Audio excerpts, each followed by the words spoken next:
everybody, you are now tuned into the BlackOut on Afrovibes Radio, the #1 online internet radio station with your girl Tequelia.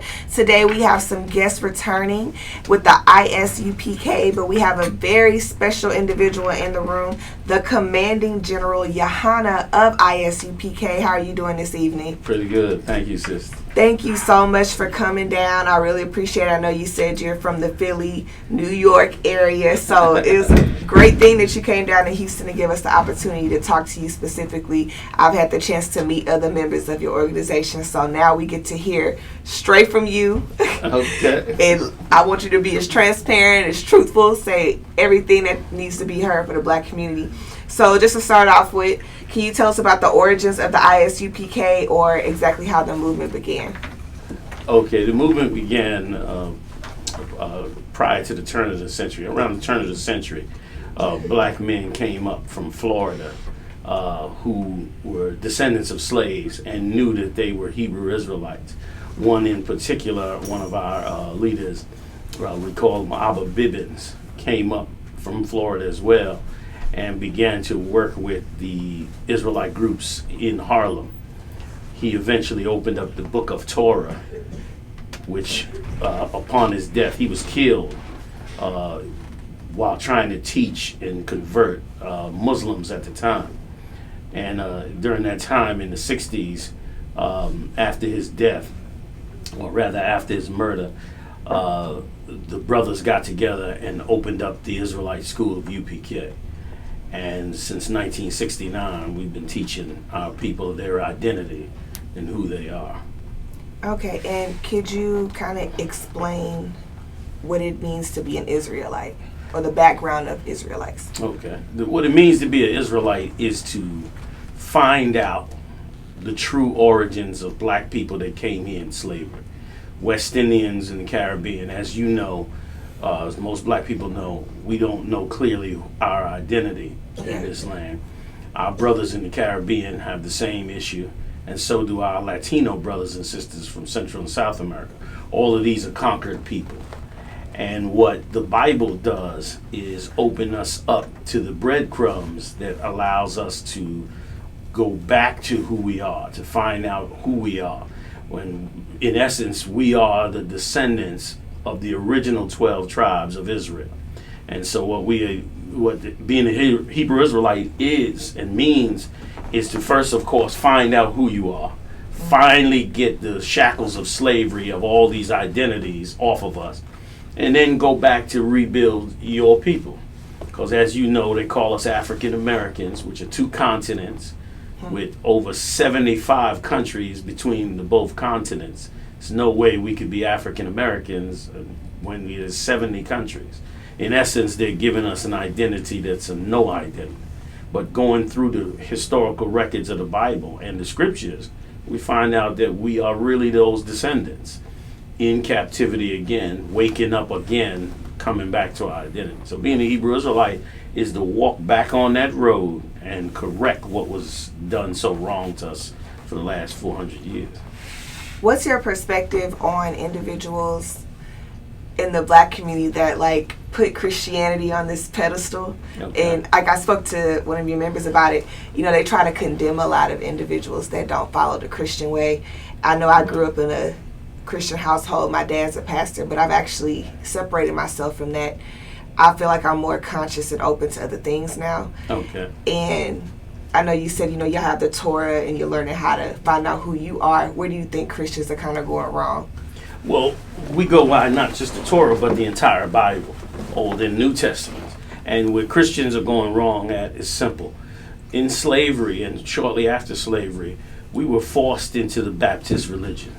And from the Baptist religion, we branched into all the other so-called Christian religions. But those religions were never the religions of the Bible. They were never actually Christians. They were never actually following what God said. How could you be a Christian and you burning crosses on people's lawns? So they weren't Christians, they were Klansmen. So in essence, we are not Christians in America. We are following the religion of America. We just call it Christianity. So our position is that they're not following Christ at all. Christ never did away with the law. the church has basically become a hustle and a haven for so much evil. I mean, we had a debate yesterday in the church here in Houston, and they were offended because we came out and said, what's the name of that church? Goose Creek Church. They ran from us. They ran, they were scared, they refused to meet with us the second time.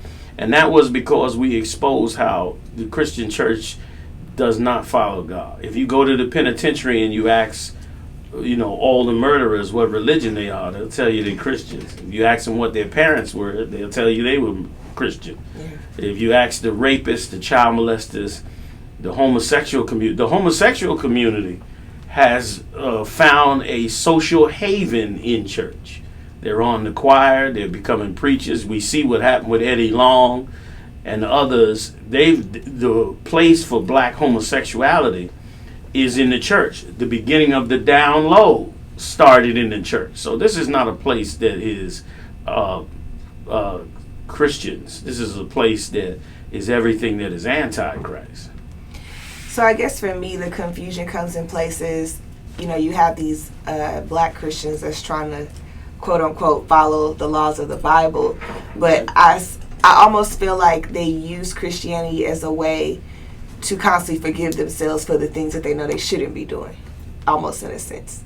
Like getting away with their sins. Say, I can get forgiveness consistently. You being kind. They use Christianity to remove the law, to remove any rules that God says. That's why if you want to find the worst vile acts that black people do to one another, just go to church. It all exists there. It all emerged from there. Again, the down low started in church.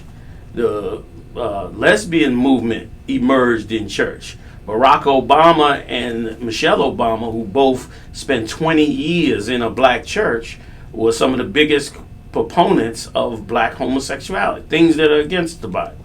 And so you being kind to them in that they are on a mission to eliminate what God said and to totally open the door up to sin daily.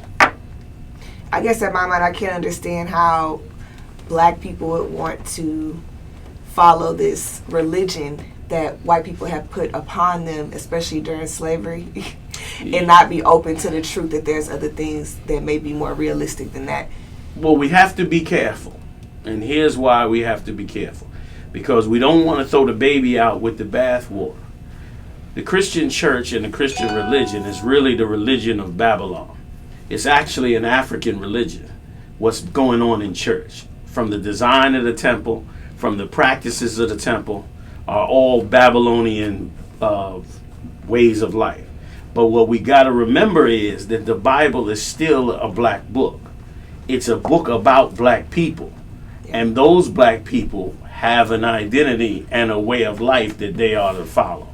And that is who we are. So I understand how you would reject that, seeing that basically it's just like Christ said, it's a house of hypocrisy. But at the same time, that's why Hebrew Israelites are being risen up all over the earth right now. It's because Hebrew Israelites are starting to prove out that in fact the Bible is correct. It's just that it's been used by a total another religion and philosophy from America and, preyed upon. And I just have one last question before we move on to focus on ISUPK. Is it not kind of funny in a sense that the European society, they use Christianity, but yet they have some type of form of hate for people of color, especially people in the Middle East? Exactly. They deep down inside know that the Bible's a black book. And white people are the devil. So they're going to do just what the devil does. He don't mind using the Bible to make money. He doesn't mind using the Bible to control people. But he'll never follow what's in that Bible. He'll never go by the law, statutes, and commandments in that Bible. And it was never for him to do it anyway. It was always for us to do it. We're the ones that should be following it because it would improve our lives expeditiously. But we're the ones that are fighting to not follow it. And understandably to a degree, to a point, because black people are looking at anything. Once you become awake and you start to try to identify with black, you start looking at anything associated with the white man with suspect.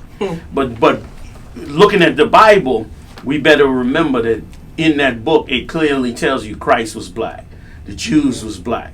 They called Paul a nigger or they nigger. have no problem whitewashing it, though. No, they do not. No, they do not. That's why they've come out with so many different Bibles. You're right. They come out with so many different Bibles in an attempt to take the proof that these are black people that we're reading about. And the sad part is we should embrace it because these are extraordinary black men. And if young black men like you see in the Israelites mimic what's in that Bible and learn from those men in that Bible, they become supermen. That's why they move about this earth and people see them and they so strong and they seem intimidating and they so masculine and they so disciplined because they are reading about other black men who are truly role models. We mad every time some ball player rapes a woman or does some madness because we're looking at the wrong role models. Well, we should be looking at these black role models in this Bible and wash off the idea that this is a white man's book or a white man's philosophy and the whole Christian world. I agree. Thank you so much. So to focus back on your organization, what's the difference between you and the ISU PK compared to other leaders such as Dr. Umar Johnson and Wesley Muhammad? Well, here's the thing. When you raise a child up, first thing you do with that child is teach them their name, teach them who their mother and father is, and you begin to teach them their language. You begin to teach them about them. You teach them about their environment. You teach them about all those things. Okay, all the brothers that are out here have a sense of trying to fix black people, but according to the Bible, the only way to fix black people is by following the rules that God said to follow. And if you don't give black people back their identity and their laws, then you really fooling yourself. Like, imagine if we woke up tomorrow and they said there's no more laws in Houston. Now, the first thing we better do is put some laws in place, put some rules in place, put some culture and some identity in place. Well, that's what the Bible does. And I don't know much about these brothers, but my understanding is that many of them reject the Bible, which is such a mistake because it has all the solutions. And what is ISU PK doing specifically for the black community? Well, the number one, I could tell you about all the programs, and I'll mention some tonight, but people ask me that question often. And I tell them, we got a lot of programs, but they are nothing compared to one program that we had. And that is the re-education of black people. That is our biggest, most important programs. For years, many people looked at us and said, all y'all do is teach, which was never true. We've always had many programs. And again, I'll mention them in a second. But what people never always underestimated and didn't understand was that re-education and waking up black men so they can wake up black women and raise black families was the most important thing we could ever do. That gave us the biggest commodity the black community needs, which is black men. And so that's our number one job. But on top of that, we got great food programs all across this country. We feed the homeless, we feed the poor, we distribute food and products all over. We got GED programs. We have a full spectrum of nonprofit work. We have amazing personal counselors. I've got counselors with PhDs and so forth that counsel black people for nearly free. We've got all kinds of programs. We've got health programs. So we have an array of programs to help every individual person, families, and so forth. But none of it compares to waking our people up.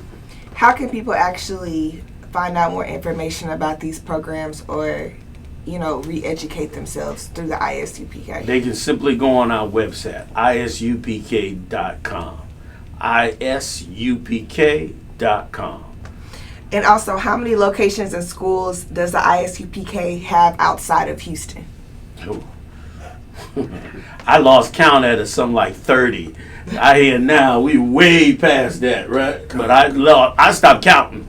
So we're all over the world. We're in England, we're in Canada, we're in the Caribbean, we're in Central and South America, and all over the United States. Schools in every city.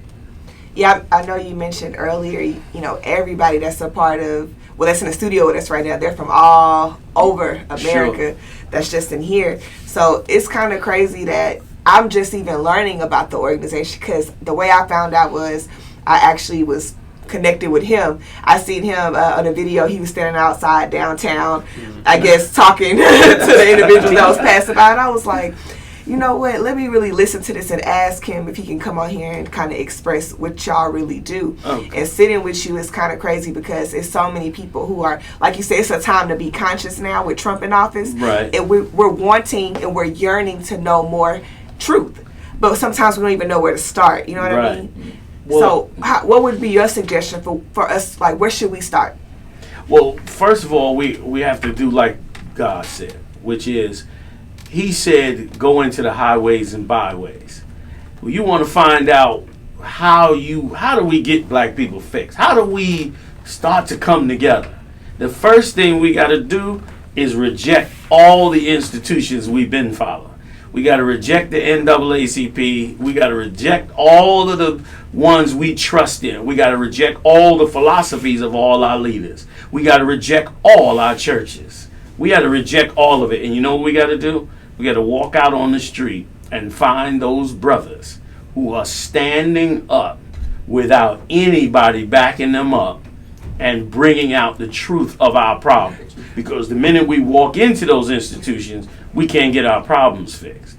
And so by eliminating them and meeting with these brothers on the street, you're going to begin to see all the problems and all the solutions on how to fix black people. The solutions are not in the church. They're not in the mosque. They're not in the halls of Congress or the halls of the Senate.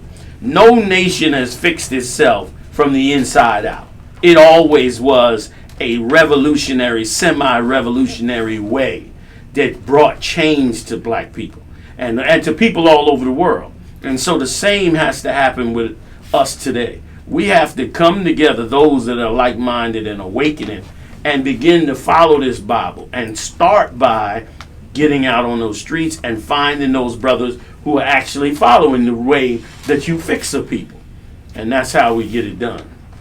That's amazing. I want to continue our conversation, but we have to go to a quick commercial break. When we return, we're going to finish with Commanding General Yahanna of the ISU PK. You are listening to the BlackOut on Afrovibes Radio with your girl, Tequelia.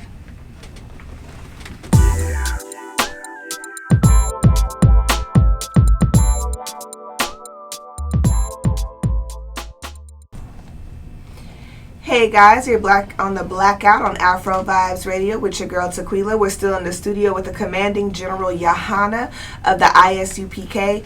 Before we actually went to our commercial break, we were discussing how individuals could re-educate themselves in the black community. I know you wanted to elaborate more on it, so yeah. What I wanted to say, what I didn't get to bring out before is, you really want to wake up black people, and black people really want to get their lives together. The first thing you should do is recognize the white man is the devil. That's right. You do that, you on a good path to fixing yourself. Then after that, you got to face the fact that the Christian church completely effeminizes black men. That's right. Even you asked earlier about what's the difference with us. I noticed that almost all religion, whether it be fake Hebrew Israelites, Christians, Muslims, a lot of these organizations are going in a feminine direction, feminizing men, promoting homosexuality, promoting masculinity in women, giving them positions of authority to use and abuse black men.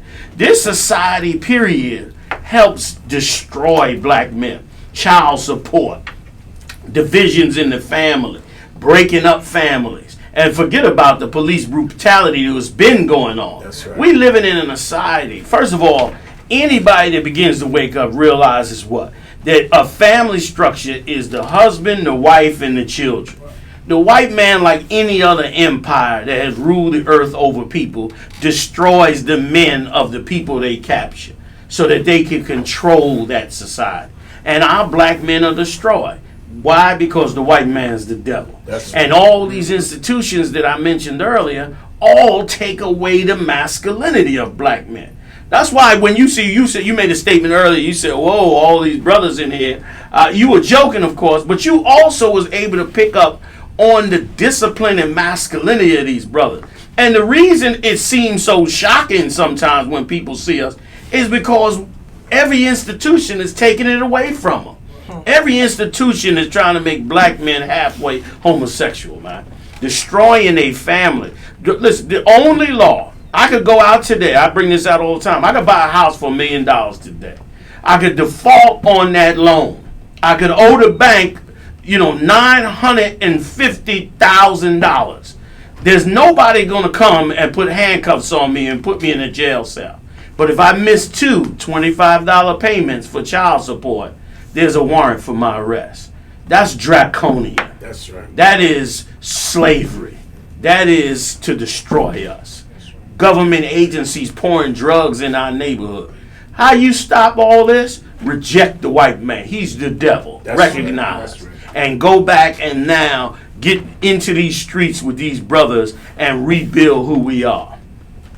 Yeah, that's a great point that you made. Because I know we always talk about in the studio how, black women have been made to be the most educated and to work in corporate and almost be the head of the household to where... Ain't no almost. Well, the head of the household let's face it. to where we made black I don't men. see too many black women getting thrown out the house, do you?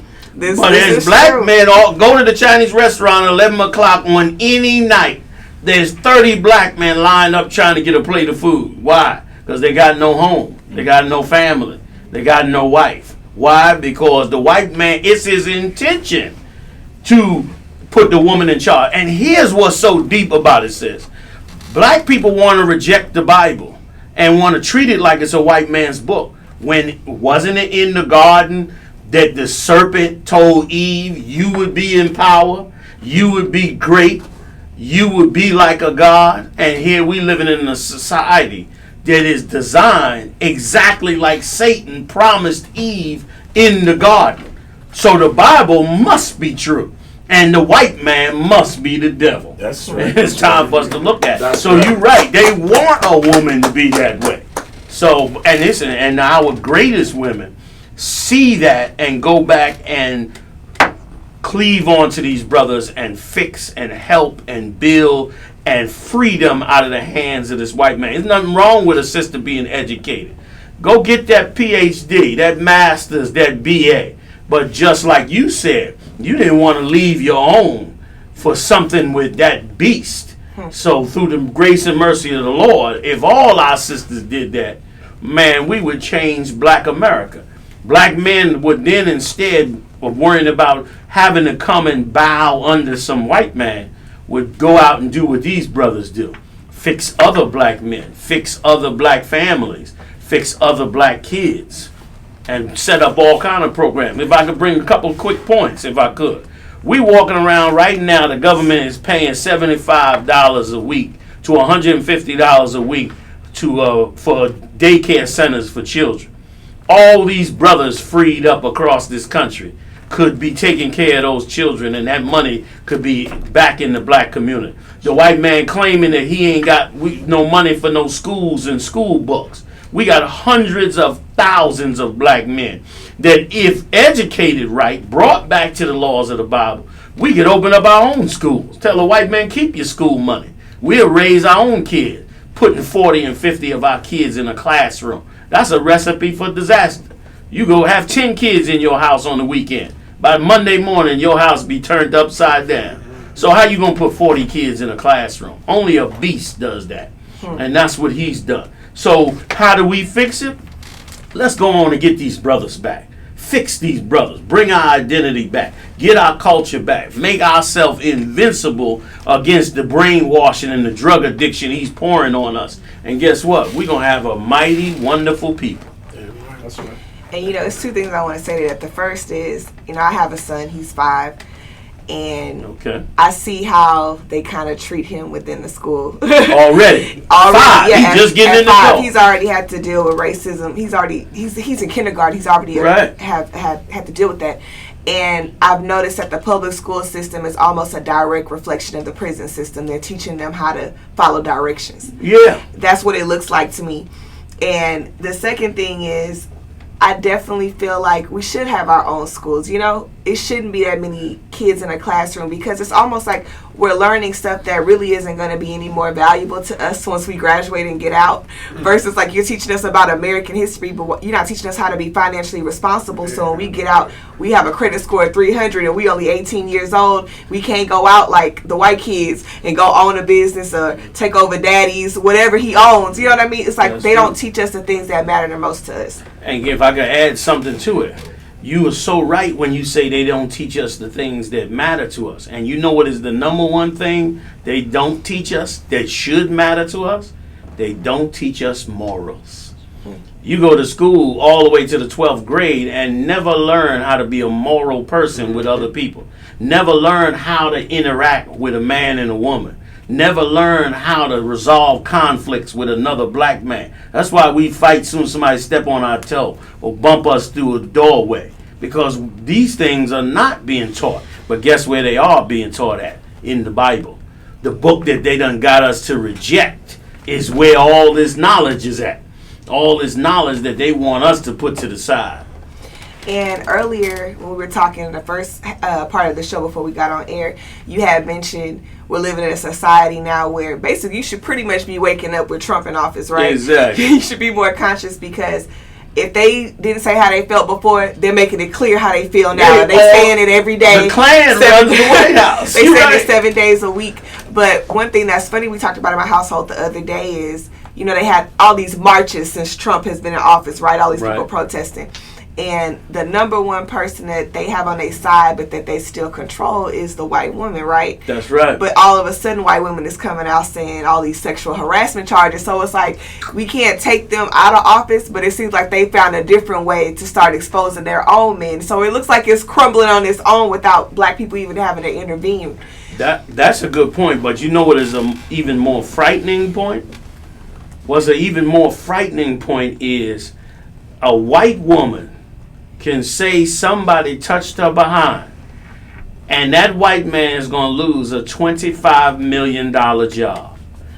How many black women have been raped and molested since slavery, and they never get to speak up against it? Never gets to get any justice. Like the white man, even though they look at it like, oh, it's a good thing that, you know, they bring in justice for these women. What we should be looking at is how much they not giving justice for our black woman. True. Like for the black woman that sits in church, because that's who's in the church. 75 to 80% of the congregation in the Christian church are women. And those 75 to 80% of women should be asking themselves a question right now. How is it that a white woman could say she's sexually assaulted and receive so much justice? What is the value of our black woman? She's in the office being molested. You know how many tens of thousands of black women across America who have families at home, have husbands at home, who have been raped on their job, forced into sexual relationships, molested, abused. Forget about touching their behind. That's damn near not even a crime no more in the black community. And so all these things have happened to black women. Nothing happened. Black man with the camera rolling gets shot to death on camera. And the white man said, well, we got to examine the tape. Exactly. White woman just say, no tape, no recording, they touch my behind. And they throw that white man in the street. Black women should be angry at not receiving what their white counterparts are not receiving. And they should remember it when they white counterparts come to them and say, oh, let's get together for women's rights. No, there ain't no women's right. It's white women's rights. That's right. But where's the black woman's right? The black woman should seek out her rights, not from the white man and white woman. He should seek it out from the black man. That's right. He'll give her justice. That's right. And real quick, can you just mention why you felt like it was so important that Trump is in office, why he needed to be in a position he is now for black people to open their eyes? That rat dog, Donald Trump, that Klansman piece of garbage, needed to get in office for us to wake up, for us to see. The Israelite School of UPK is the only organization prior to Barack Obama's election that said black people should not vote Barack Obama in office. The black community nearly, you see these brothers in this room with me? The black community nearly killed these brothers right here. These brothers right here nearly lost their lives in Washington, D.C., literally, from black people enraged over us saying that, because it was like, how could we not support Barack Obama? But these brothers understood something.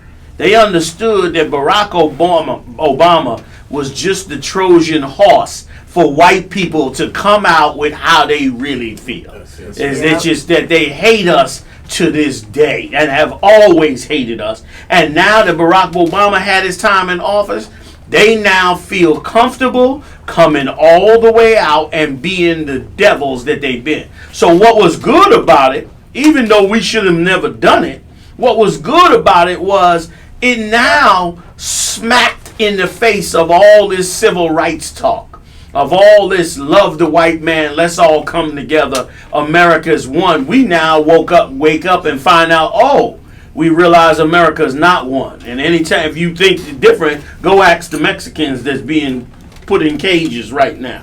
And they ain't being deported. They being forced into labor up in the state of Washington, fighting fires, building bridges, digging ditches. They being forced right into slavery. And you can best believe they got plans on the table for guess who? Black people also. So it was a good wake-up call that he's in that seat so that we could see how much a devil. And if I could add one other point, we're going to have to face it. We can never fix ourselves by joining white people. This is a hard thing for black people. We've been shoveled down our throat with so much civil rights talk, so much coming together talk, that we can't fathom ever helping ourselves without including them. And we needed the Klan to be in the White House. Like it took all the way till the Klan got in the White House. Till the Klan himself got in the White House before we said, oh, wait a minute, maybe we're making a mistake here. Right. He should have put the white, I wish he'd have put the white robe on. If he'd have put the white robe on, that would have sealed the deal. He should have got up in the inauguration, threw the white robe on and said, it's on, boys, we got it now. Because that would have helped seal the deal for black people. That's very true. And I just want to piggyback real quick. I want to ask you, what is the solution to fix the connection between blacks and Hispanics? I know you just mentioned that now Mexicans are kind of realizing that they were no higher on a totem pole than we were. Because before, I think for a minute, they kind of thought they were in, the same area as white people. But they got reminded real quick when Trump got to office. They thought our poor brothers from Mexico and the other tribe, and black people too, we all was under the brainwashing of thinking, somehow Massa likes us. We thought it was because our sports and our black music. Bill Clinton played the saxophone and smoked a little weed. And we said, see, they love the blackness. They love that. Mexicans thought, well, we kind of light-skinned and straight hair, so they like that. We all found a way to lie to ourselves and say that white people loved us. And white people turn around and just let us know we hate all of you. And here's how we re-educate ourselves. We have to first look at what we've become, which is an identity that's not us. Every Spanish tribe is named after what the Roman Catholic Church wanted to name them. Every Spanish tribe is following the Roman Catholic Church. Every black tribe is following the Roman Catholic Church through Christianity. We got to throw away everything the white man has. Go back into our history, find out who we are as the 12 tribes, and then guess what? We'll realize we the same family. And we should surely easily be able to do it. We in the same jails together. We in the same ghettos together. We got the same drug problems together. We got the same welfare checks together. Like everything that's going on with us is going on with them. I think we should begin to see we the same. We're not no different. And by going into this Bible, we'll bridge the gap. And we got to reach out. Here's another thing, if I could add. We love to find a reason to hate each other and not hate the devil, the white man. We mad at Mexicans, and the Mexicans mad at us for next to nothing compared to what the white man did. White man put us in slavery for 400 years. We give him a pass. But we mad at the Mexicans, talk about they taking our jobs. Now they being locked up and deported. I sure don't see black people getting more jobs. I don't see no minimum wage being increased. Right. I don't see them saying, man, we got hiring. Everybody come down. The Mexicans are gone. We got 10,000 jobs in Houston. Right. I don't see none of that.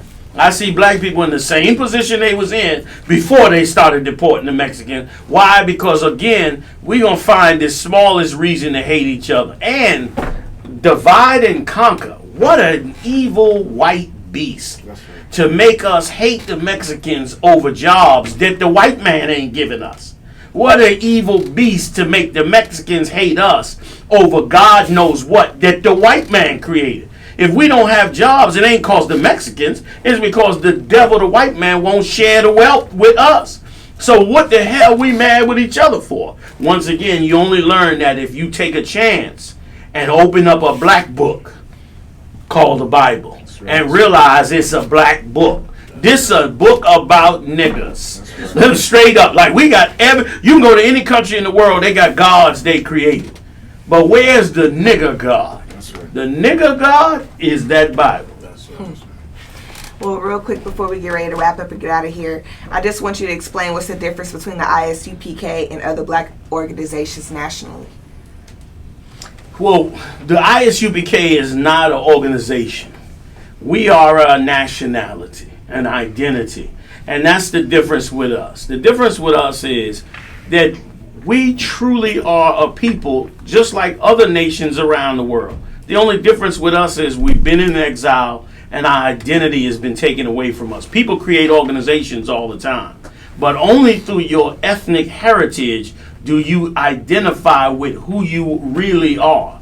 And so we are not really an organization. We are actually a nation. We are actually, like we consider you, treat you, and deal with you as an Israelite, regardless of what religion or organization you may be in. To us, you one of our sisters because you part of that bloodline. So that's a nationality which crosses all organizations and ideas and movements and philosophies.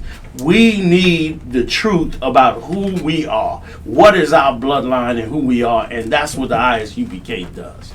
That's amazing. Thank you for clarifying that. No sweat. That's really great. Last thing, I know you guys have a radio podcast coming out, I believe called War Council. That's what they mentioned. Okay. Could you just kind of real quickly tell us about how to actually access it and what War Council will be about? Okay. Who will be able to break down which one? If I could, sir, please. It's a radio station. We started in Dallas, Texas, basically to help Black, Hispanic, and Native American people be able to fight, psychological warfare. Like take for instance, the situation that happened with Meek Mills. If he would have had a understanding of the scriptures. Oh, you got to get on mic this. Sir. Quick, bro. So. It's basically, in a nutshell, it's a radio station we started in Dallas, Texas, to help Black, Hispanic, and Native American people battle psychologically with issues that we have going on in our community. Like I spoke earlier about the instance with Meek Mills. If he would have understood or had a moral compass according to the scriptures, he would have been able to easily defeat that situation that he was dealing with. So we're going to go inside of the Bible and deal with different current events according to the scriptures and help people fight psychologically. And how can they actually access this podcast? It's going to be on the ISU PK Texas page. It'll have its official website and all. And it's, like I said, it's in the makings. It's called War Council. Okay, awesome. Okay, so before we get out of here, one more time, tell us where we can find out more information about the nation. That's right. ISU PK. That's right. ISUPK.com is our website. You can find out all about where all our all our schools and camps are at, where we're teaching about all our events. Everything is pushed out of that website. All our videos, our video channels are all encompassed in that website, and anybody can find out about us.